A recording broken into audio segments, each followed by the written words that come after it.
it comes to product of vectors, right? Okay, vectors cannot, vectors cannot just multiply by each other. It has no meaning. Okay, so when we want to multiply vectors, right, it depends on whether we want it to be a scalar product. Okay, whether we want it to be scalar. Remember, scalar means a value, a constant, or we want it to be a vector product. Okay, where the answer is in terms of like a vector form. Okay, may not be A, maybe in terms like P. Okay. So first, I'm going to introduce to you to this called dot product. Dot product is when two vectors multiply with each other, right? You are going to get a constant. Okay, so a dot product where two vectors dot with each other is the x multiplied by x, x1, a1 times b1, y multiplied by y, and then we add, and z multiplied by z, and then we add them up. Pretty simple concept.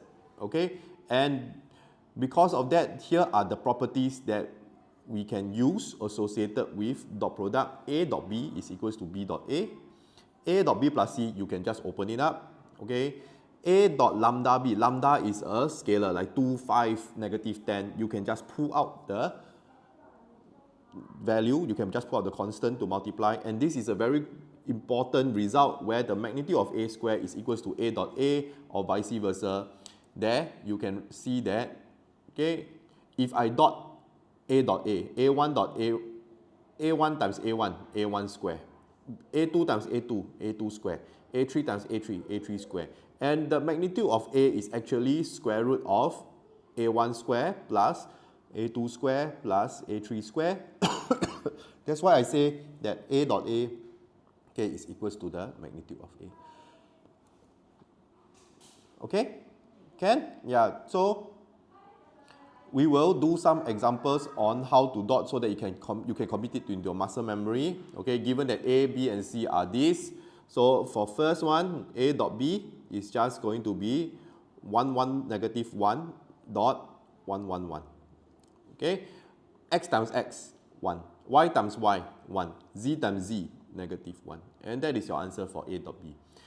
So for B, you have to understand that, oh, when I want B dot A, it will give me a scalar, right?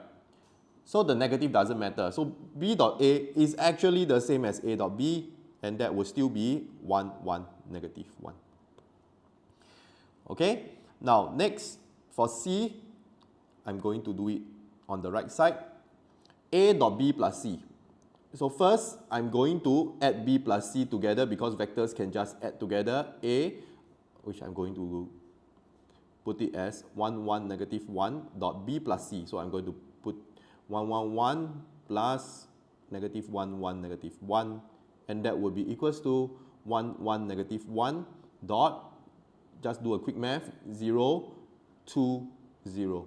Okay, x times x, 0, plus y times y, 2, plus z times z, 0. So A dot B plus C is equals to a scalar called 2. And you have to realize that D A dot B plus A dot C is just, I can factorize out the A dot B plus C, which gives me the same result as part C 2. Okay, know the properties very well. And then E A dot 2B. This kind of question always take out the 2. So that's why in previous videos, right, I always talk about, if we can factorize out something, just take out the constant first, and then because we can pull it outside, it's easier to work it out that way. Can see? That will be 2. Where is A dot B? There, this is the one. 1, 1, negative 1. So the answer would be 2, 2, negative 2. Okay, and that's it. And in G, again, A dot A is just equals to the magnitude of A square. This property, you must be very familiar with it going forward.